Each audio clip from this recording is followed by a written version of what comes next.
I don't like number two. Why are you arguing with a number? That's exactly the kind of question that number two wants you to ask.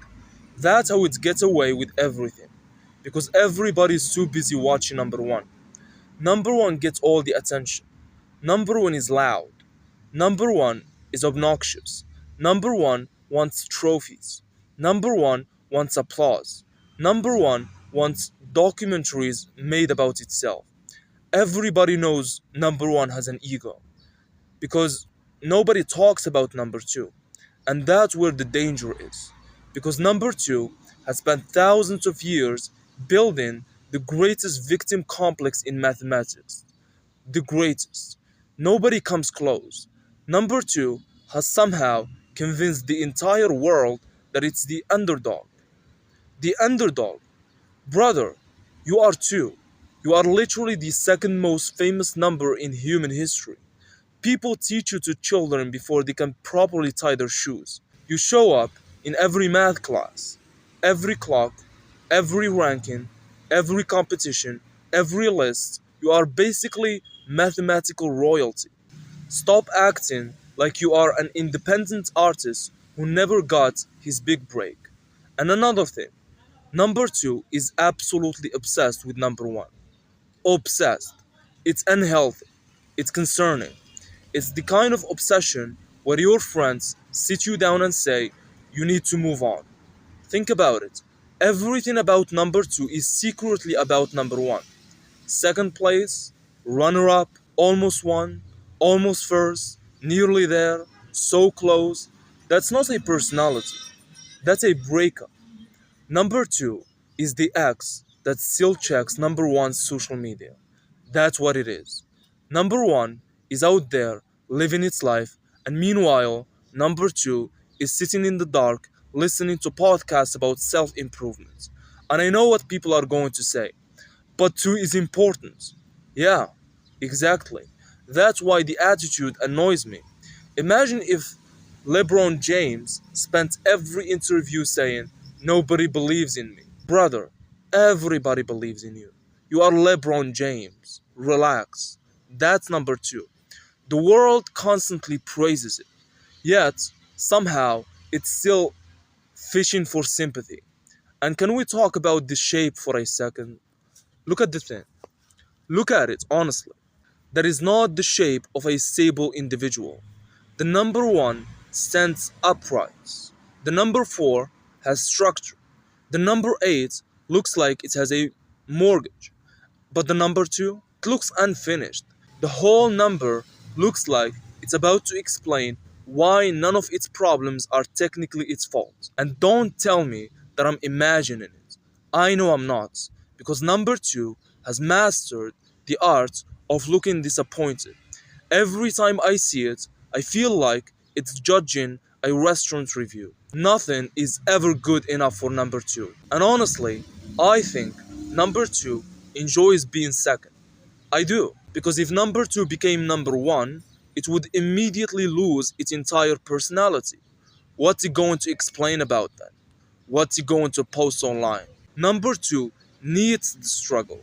It feeds on the struggle. It survives on the struggle. The number two wakes up every morning, opens the curtains, sees another beautiful day, and somehow finds a way to make it about not being first. That's professional level complaining. Everything with number two comes in pairs: partners, couples, best friends, twins, tag teams, buddy cops. The number two cannot spend 5 minutes by itself. It always needs somebody nearby. The number two is mathematically codependent. Number seven can disappear into the woods for 15 years and come back with a beard and philosophy. Number five can entertain itself. Number nine probably owns a motorcycle. But number two can't even watch a movie alone. The number two definitely says things like, can somebody come with me? And another thing, why is number two involved in every argument? Think about it. Every conflict, every debate, every sports final, every election, every everything somehow becomes two sides, two teams, two choices, two opponents. The second number two arrives, everybody starts picking sides. Coincidence? I don't think so. Number two has spent centuries turning every disagreement into a championship match. The number two sees two people peacefully agreeing and immediately gets uncomfortable. It needs drama. It needs competition. It needs a rematch. And don't even get me started on silver medals. Silver medals are the most number two invention ever created. Think about what a silver medal actually is. It's a beautifully designed piece of metal that says, "Congratulations, not quite." That's brutal. That's unbelievably passive aggressive. Only number two would create an entire award category dedicated to almost winning. Gold says, "You won." Bronze says, "You made it." Silver says, "Look how close you got." That's psychological warfare. And somehow, people smile while receiving it. And honestly, the older I get, the more convinced I become that number two is secretly the most dramatic number. People think it's number one. No. Number one is straightforward. Number one walks into the room and tells you exactly who it is. Number two is different.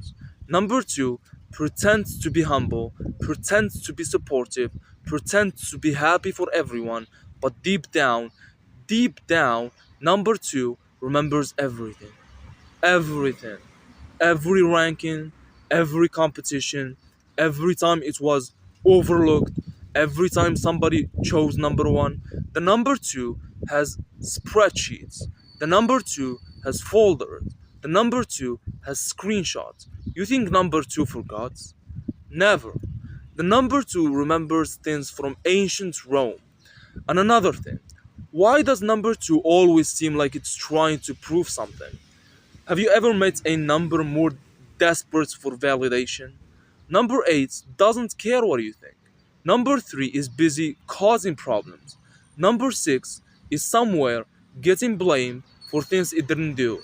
But number 2 desperately wants you to know it's valuable. Constantly. The number 2 is the friend who sends a 5 paragraph message saying it's totally fine. The longer the explanation, the less fine it is. And if numbers had social media, forget it. Number 2 would be unbearable. Every post would be some inspirational quote. Every caption would be, "Success isn't about being first." No, nobody asked, "Who are you talking to? Move on." It's been thousands of years. At this point, the number one isn't even thinking about you anymore. And that's what really bothers me. The number two has built an entire identity around almost being something else. Imagine living like that. Imagine introducing yourself like, "Hi, I'm basically the guy who almost got promoted."